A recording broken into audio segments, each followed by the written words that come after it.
नमस्कार मित्रांनो, स्वागत आहे तुमचं या डेटाच्या अनालिसिस व्हिडिओमध्ये. मित्रांनो, आपण जो डेटा ट्रॅक करतोय ना, तो करतोय 19 तारखेच्या मार्केटसाठी. तर मित्रांनो, कालचा जो डेटा होता, जो आजच्या मार्केटसाठी होता, तो कशा पद्धतीने होता तो तुम्ही बघू शकता. इंट्राडे काही चेंजेस आल्यामुळे मार्केट थोडंसं वरती गेलं आणि ओव्हरऑल पुन्हा ते एका साइडवेज टू निगेटिव्ह डायरेक्शनला झालेलं. इंट्रामध्ये डे मध्ये कसे चेंजेस होतात, काय चेंजेस होतात, त्यासाठी वेगळं लॉजिक आहे मित्रांनो. ते तुम्हाला शिकणं समजणं फार इम्पॉर्टंट आहे. तुम्हाला शिकण्याची इच्छा असेल, जेन्युइनली काही शिकायचं असेल, तर तुम्ही मला रीच आउट करू शकता. नंबर्स दिलेले आहेत व्हिडिओच्या डिटेल्समध्ये, चेकआउट नक्की करा.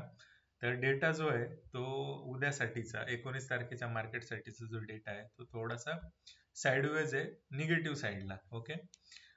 SGX निफ्टी पॉझिटिव्ह ट्रेड करतोय आणि मार्केटमध्ये एक निगेटिव्ह न्यूज आलेली आहे, म्हणजे मार्केटचं पॅनिक करण्यासाठीची एक न्यूज आहे. तर न्यूज अशी आहे की जपान हा इंटरेस्ट रेट वाढवू शकतो. ओके, तर ही निगेटिव्ह न्यूज आहे. इंटरेस्ट रेट जर वाढले तर पुन्हा ज्यांनी मोठ्या इन्व्हेस्टरनी जे घेतलेले पैसे आहेत जपानकडून ते पुन्हा जर वापस करायची वेळ आली तर त्यांना हायर रेटवर त्या ठिकाणी पुन्हा द्यावे लागतील. तर त्या हिशोबाने ते मार्केटमधून पैसे काढून घेतील आणि पॅनिक वाढेल, म्हणजे मार्केट डाऊन साईडला राहण्याची शक्यता आहे. पण हे असं जर झालं तर ते इमिजिएट होईल का, तर त्याचा आन्सर आहे मित्रांनो, ते इमिजिएट होणार नाही.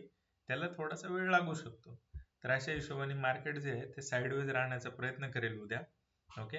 रिझन असं आहे की मार्केटमधल्या ज्या पोझिशन्स आहे रिटेलरच्या त्या ॲज इट इज आलेल्या आहेत. मार्केट दोन्ही साईडने ट्रेड होताना दिसलं आपल्याला, आणि फार असे हेवी काही चेंजेस आहेत ते आपल्याला फार काही कुठल्याच मोठ्या प्लेअर कडून दिसलेले नाहीत. म्हणजे हेवी ॲडिशन ना कॉलवर आहेत ना पुटवर आहेत.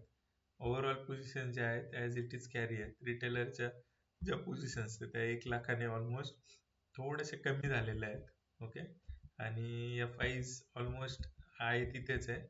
आणि प्रोने सुद्धा फार असं मेजर काही काम केलं असं नाही. फ्युचर्स मध्ये थोडेसे जे शॉर्ट्स होते ते कमी केलेले आहेत मित्रांनो. ओके.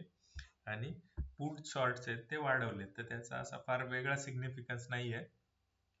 डेटा हा फार ॲग्रेसिव्ह नाही आहे. ठीक आहे. ओव्हरऑल जो डेटा आहे तो निगेटिव्हच आहे. तर या ठिकाणी आपल्याला बघणं हे इम्पॉर्टंट आहे की इंट्राडे मध्ये काय चेंज येतात, कारण उद्या आहे एक न्यूज. आणि न्यूज काय आहे, तर जपानचे इंटरेस्ट रेट वाढू शकतात. ओके. तर बघूया कसं होत आहे. थांबूया आजच्या व्हिडिओमध्ये. थँक्यू मित्रांनो.